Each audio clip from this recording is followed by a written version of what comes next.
So hello students. आज हम लेकर आए हैं ह्यूमन आई का लेक्चर नंबर 3।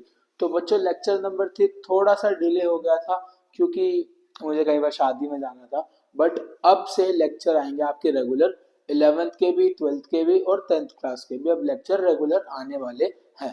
तो बच्चों आज का हमें हमारा मोटिव है पढ़ने का एटमॉस्फेरिक रिफ्रैक्शन। एटमॉस्फेरिक रिफ्रैक्शन जो दो हम मैंने पहले लेक्चर पढ़ाए थे, जिसमें कि मैंने आपको ह्यूमन आई के बारे में पूरा पढ़ा दिया था, डिफेक्ट्स के बारे में पढ़ा दिया था, प्रिज्म के बारे में पढ़ा दिया था। अब हम आपको पढ़ाएंगे एटमॉस्फेरिक रिफ्रैक्शन जो कि इस चैप्टर का लास्ट पार्ट है। तो बच्चों चलिए शुरू करते हैं बिना किसी देरी के। तो सबसे पहले हमारे पास क्या है? सबसे पहले हमारे पास है एटमॉस्फेरिक रिफ्रैक्शन होता क्या है। एटमॉस्फेरिक रिफ्रैक्शन होता क्या है? तो जो एटमॉस्फेयर है, जो हमारा एटमॉस्फेयर है, हर एटमॉस्फेयर की लेयर में टेम्परेचर क्या होता रहता है? कम होता जाता है। टेम्परेचर क्या होता रहता है? कम होता जाता है। मतलब टेम्परेचर में चेंज आ रहा है। अब टेम्परेचर में चेंज आ रहा है तो मीडियम्स में भी चेंज आ रहा है। तो लाइट क्या होती रहती है? बेंड होती रहती है। क्या होती रहती है? बेंड होती रहती है ना। रिफ्रैक्शन होता रहता है। क्या होता रहता है? Refraction. The air in atmosphere is not same temperature. हर जगह पर सेम टेम्परेचर नहीं होता है। Some of the layers of atmosphere are cold. कुछ लेयर क्या होती है? कोल्ड होती है। और कुछ लेयर क्या होती है? हॉट होती है। क्या होती है? हॉट होती है। ठीक है। इसी वजह से सेम क्या आ जाती है? डिफरेंट ऑप्टिकल डेंसिटी आ जाती है सेम एटमोस्फेयर में। मतलब एटमोस्फेयर में ऑप्टिकल डेंसिटीज क्या हो जाती है? चेंज हो जाती है। उसी की वजह से लाइट की स्पीड भी चेंज हो जाती है और बेंडिंग ऑफ लाइट भी उसी वजह से होती है। जैसे यहाँ पर दिख रहा है ना, स्टार वैसे यहाँ पर है बट उसकी एपरेंट पोजीशन आपको यहाँ दिख रही है, क्योंकि यहाँ से bending bending bending bending bending हो रही है। इसकी वजह से एपरेंट पोजीशन आपको दिखाई देती है। तो बहुत तरीके के एटमॉस्फेरिक रिफ्रैक्शन है। आओ सबसे पहला एटमॉस्फेरिक रिफ्रैक्शन हम देख लेते हैं। तो सबसे पहले हमारा क्या है? Twinkling of stars. Twinkling of stars. Stars twinkle क्यों करते हैं, है ना। अब ऐसा तो नहीं वहां पे किसी ने बटन दबा रखा है कि स्टार की लाइट ऑफ हो जा, स्टार की लाइट जल जा। ऐसा तो नहीं होता बच्चों, ऐसा तो नहीं होता। अब देखते हैं होता कैसा है। देखो ये आपका स्टार है, ये आपका स्टार है। जब इसकी लाइट यहाँ पर आ रही है तो ऑप्टिकल डेंसिटी की वजह से लाइट क्या होती रहती है? लाइट की डायरेक्शन चेंज होती रहती है। चेंज होती रहती है ना। और इसी के अंदर बहुत सारे, इसके अंदर बहुत सारे एटमॉस्फेयर के अंदर बहुत सारे क्या है? पार्टिकल्स है। क्या है? पार्टिकल्स है। तो वो कभी पार्टिकल्स इसके बीच में आ जाते हैं, पार्टिकल बीच में आ जाते हैं। तो लाइट के बीच में कभी ये पार्टिकल्स आ जाते हैं तो उसकी वजह से लाइट थोड़ी देर के लिए रुक जाती है। लाइट थोड़ी देर के लिए रुक जाती है। तो जब वो पार्टिकल्स आते हैं तो लाइट रुक जाती है, फिर वो हट जाते हैं, फिर से हमें लाइट दिखती है।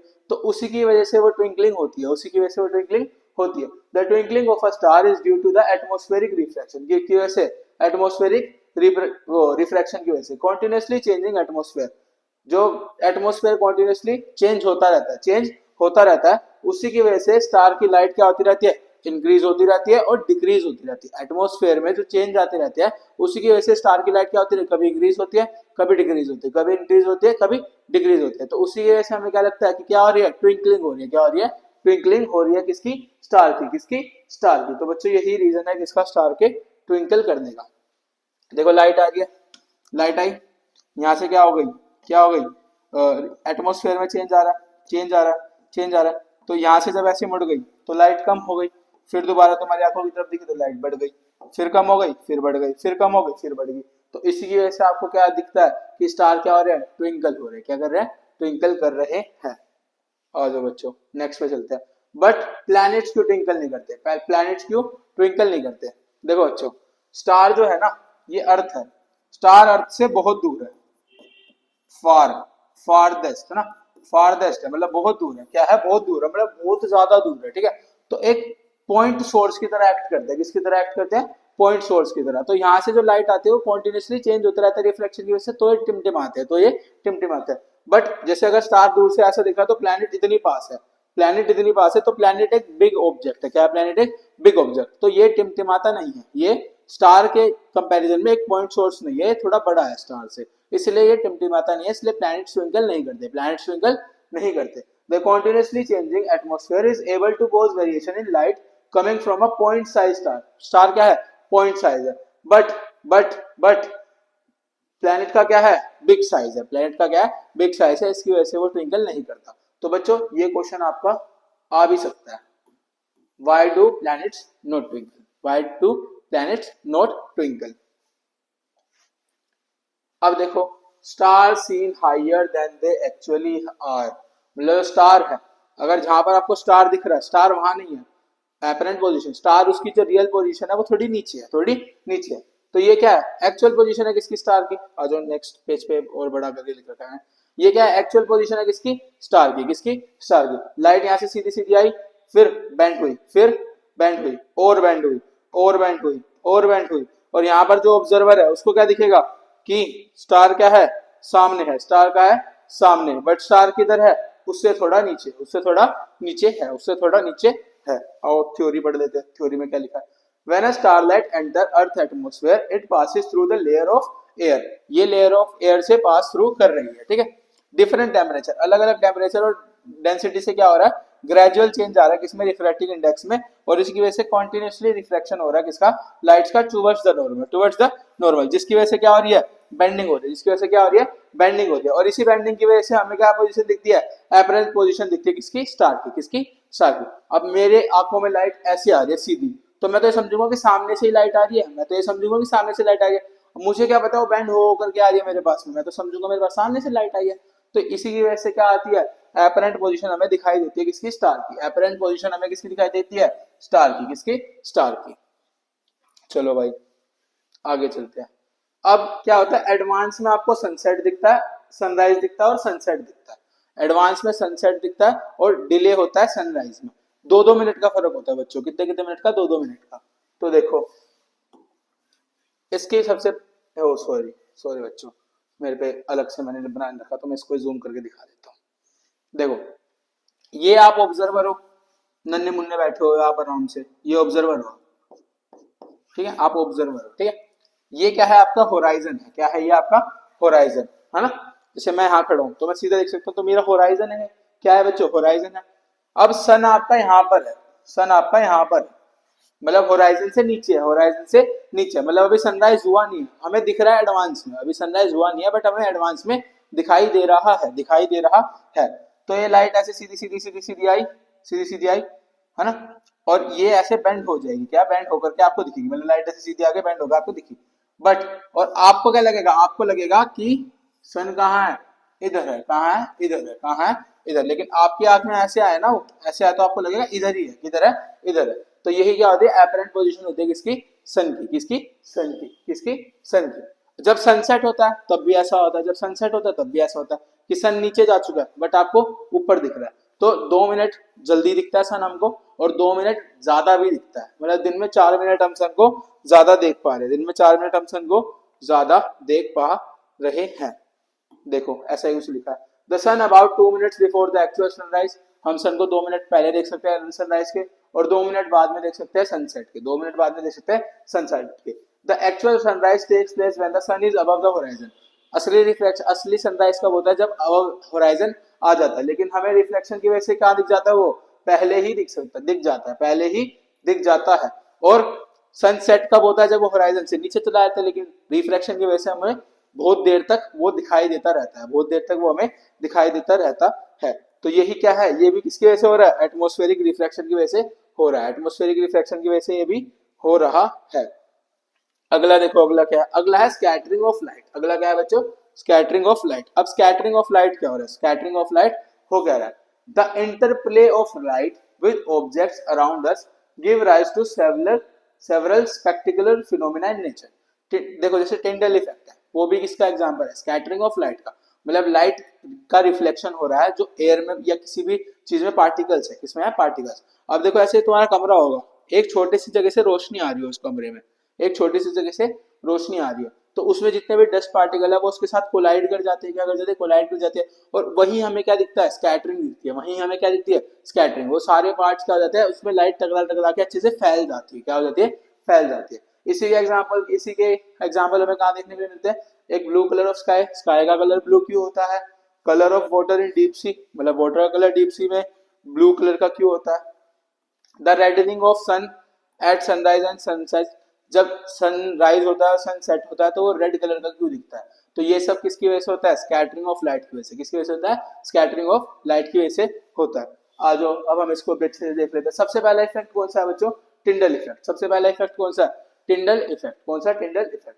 The scattering of a light by particles in its path is called Tyndall effect. मतलब लाइट के पाथ में जो पार्टिकल्स है उससे स्कैटर जब लाइट होती है तो उसी को हम क्या बोलते हैं, टिंडल इफेक्ट। क्या बोलते हैं, टिंडल इफेक्ट। तो देखो ये वही है कि एक beam of light dusty room में जब एंटर करती है विंडो के थ्रू तो उसका पाथ को क्या कर देती है, विजिबल कर देती है, पाथ को विजिबल कर देती है। तो बच्चों स्क्रीन पोज करके एक सेकंड आप इसको पढ़ लो, ठीक है। आई होप आपने पढ़ लिया होगा, आई होप आपने पढ़ लिया होगा। तो चलो अब आगे चलते हैं। स्काई का कलर ब्लू क्यों होता है, स्काई का कलर ब्लू क्यों होता है। देखो अब यहां से सन की रेज आई, सन की रेज आई, सन की रेज यहां से आई, सन की रेज आती है, सातों कलर अपने साथ लाती है। पता है ना व्हाइट लाइट में 7 कलर्स होते हैं, 7 कलर का बैंड होता है जिसको विबक्योर बोलते हैं। तो व्हाइट लाइट आती है तो वो 7 कलर लेकर आती है। तो ये सारे कलर तो सीधे चले जाते हैं, सारे कलर तो सीधे चले जाते हैं, बट इसमें एक कलर जो है जो कि क्या है, ब्लू। ब्लू की क्या होती है, ब्लू कलर सबसे कम, सबसे ज्यादा डेविएट करता है, सबसे ज्यादा डेविएट करता है ना। देखो यहाँ देखो क्या लिखा हुआ है, यहाँ लिखा है the greater the scattering of blue light by air molecules make the sky appear blue on a clear day. देखो सबसे पहले देखो क्या लिखा है, sunlight gets scatter by small air molecules. जो स्मॉल एयर मॉलिक्यूल्स होते हैं वो सनलाइट को स्कैटर कर देती है ना। Scattering is inversely proportional to the wavelength. जो स्कैटरिंग है, जो आपकी स्कैटरिंग है वो इनवर्सली प्रोपोर्शनल है किसके, वेवलेंथ के, किसके, वेवलेंथ के। जिसकी वेवलेंथ सबसे ज्यादा उसकी उसकी जिसकी वेवलेंथ सबसे ज्यादा उसकी स्कैटरिंग सबसे कम, सबसे कम, और जिसकी वेवलेंथ सबसे कम उसकी स्कैटरिंग सबसे ज्यादा। तो हमें पता है ब्लू कलर की वेवलेंथ क्या होती है, सबसे कम होती है। क्या होती है, सबसे कम होती है, शॉर्टर वेवलेंथ होती है ना। तो इसी की वजह से सबसे ज्यादा क्या करेगा, डेविएट करेगा। क्या करेगा, डेविएट करेगा। देखो वायलेट और ये कलर सबसे ज्यादा डेविएट करता है, जिसकी वजह से स्काई का कलर क्या हो जाता है, ब्लू हो जाता है। क्या हो जाता है, ब्लू हो जाता है। और बाकी जो ये जितने भी कलर बचे, ये जितने भी कलर बचे, यही सब मिलके हमें किसकी कलर, किसकी लाइट दिखाते हैं, सनलाइट, किसकी, सूर्य की किरणें दिखाते हैं, जो कि थोड़ी सी येलो कलर की होती है, थोड़ी सी येलो कलर की होती है, क्योंकि इसमें ऑरेंज, येलो और ब्लू थोड़ा ज्यादा है, ग्रीन फिर भी थोड़ा कम है। तो इसलिए हमें कैसा दिखती है, येलो कलर की दिखती है। कैसी दिखती है, येलो कलर की। तो देखो बच्चों ये स्काई का कलर को ब्लू ऐसे कर देती है एक क्लियर डे में, एक क्लियर डे में, ठीक है। आ जाओ भाई और देखते हैं। अब अगला हमारा reddening of sun at sunrise and sunset. मतलब सनराइज पे और सनसेट पे रेड कलर का क्यों दिखता है हमें सन, रेड कलर का क्यों दिखता है हमें सन, है ना। अब देखो ये तुम्हारा सन है, ये तुम्हारा सन है, ये तुम्हारा सन है, ये तुम्हारी अर्थ है ना। अर्थ इस कलर की ले लो, ये अर्थ है, ये होराइजन है, ठीक है, ये होराइजन है। होराइजन यहाँ नहीं लेते, होराइजन यहाँ ले लेते हैं, होराइजन हम यहाँ ले लेते हैं, है ना। अभी होराइजन से नीचे है, होराइजन से नीचे है, तो मतलब सनलाइट को ज्यादा ट्रेवल करना पड़ेगा, सनलाइट को ज्यादा ट्रेवल करना पड़ेगा। अब ट्रेवल ज्यादा कर रही है, ट्रेवल ज्यादा कर रही है, तो ज्यादा ट्रेवल कर रही है, तो जो रेड कलर है, जो रेड कलर है जिसकी वेवलेंथ सबसे ज्यादा होती है और उसकी स्कैटरिंग सबसे कम होती है ना। अब देखो रेड कलर यहाँ पर स्कैटर नहीं करेगा, रेड कलर यहाँ पर स्कैटर नहीं करेगा, बाकी सारे कलर स्कैटर कर जाएंगे, बाकी सारे कलर स्कैटर कर जाएंगे। सिर्फ यहाँ तक कौन सा कलर पहुंच पाएगा बच्चों, रेड कलर। कौन सा कलर पहुंच पाएगा, रेड कलर। कौन सा, रेड कलर, क्योंकि रेड कलर की वेवलेंथ क्या है, सबसे ज्यादा, सबसे क्या है, ज्यादा। तो it travels light at a much longer, बहुत ज्यादा लॉन्गर पाथ होता है ना, अर्थ का atmosphere to the reach observer compare to noon during the day और लॉन्ग जर्नी, है ना। दिन में और रात के टाइम में, सनसेट और सनराइज के टाइम में ज्यादा ट्रेवल करना पड़ता है, इसलिए उस टाइम तक सिर्फ जो व्हाइट कलर है जिसकी लॉन्ग, जो रेड कलर है जिसकी लॉन्गेस्ट वेवलेंथ है, रेड कलर जिसकी लॉन्गेस्ट वेवलेंथ है, वही यहाँ तक पहुंच पाता है और वही सन को कैसी अपीयरेंस देता है, रेडिश अपीयरेंस देता है सनसेट और सनराइज के टाइम, सनसेट और सनराइज के टाइम। तो बच्चों आज तो मेरे को बात बताओ, तुम्हें आज मैंने नेचर के बहुत फिनोमेना सिखाए कि आपका स्काई ब्लू कलर का क्यों है, सनसेट और सनराइज के टाइम पे रेड कलर का क्यों हो जाता है सन, है ना। और मैंने आपको और भी चीजें सिखाई, जैसे कि प्लैनेट ट्विंकल क्यों नहीं करते, तारे क्यों टिमटिमाते हैं। तो आइंदा कोई बच्चा, कोई छोटा बच्चा आपसे पूछे ना कि तारे क्यों टिमटिमाते हैं, तो आप उसको अच्छे से बता सको। आपकी मम्मी बोले कि तारे टिमटिमा रहे, आपकी दादी जी है, तो आप बोलना बच्चों की ये हमारी दादी नहीं है, ये कौन कर रहा है, ये एटमॉस्फेरिक रिफ्रैक्शन कर रहा है। आपने पढ़ा था, कहाँ पढ़ा आपने, ह्यूमन आई चैप्टर में। कहाँ पढ़ा, ह्यूमन आई चैप्टर में। तो बच्चों इसी के साथ आपका ये वाला चैप्टर पूरा खत्म हो जाता है और हम पहुंच जाते हैं अपनी थैंक यू वाली स्लाइड पर, ठीक है। बच्चों को ना सबसे ज्यादा वेट ना इसी स्लाइड का रहता है, थैंक यू स्लाइड की, कब ये आए और कब हमारा लेक्चर वो खत्म। तो बच्चों ऐसे ही पढ़ते रहो। मैं अब कोशिश करूंगा कि मैं रेगुलर रहूं और मैं आपके लिए साइंस के ज्यादा से ज्यादा लेक्चर लेकर आ सकूं। ठीक है, तो बच्चों इसी के साथ हम चलते हैं, हम लेते हैं आपसे अलविदा आज के लिए। और ये जितने भी लेक्चर हुए, तीनों लेक्चर, मैं इनको कंपाइल करके एक वीडियो और डाल दूंगा ताकि तुम्हारे लिए थोड़ी और बेनिफिशियल रहे। तो बच्चों ऐसे ही पढ़ते रहिए, मुस्कुराते रहिए और हमारे यूथ अकेडमी चैनल को सब्सक्राइब, लाइक और शेयर करते रहिए। तो बच्चों बाय।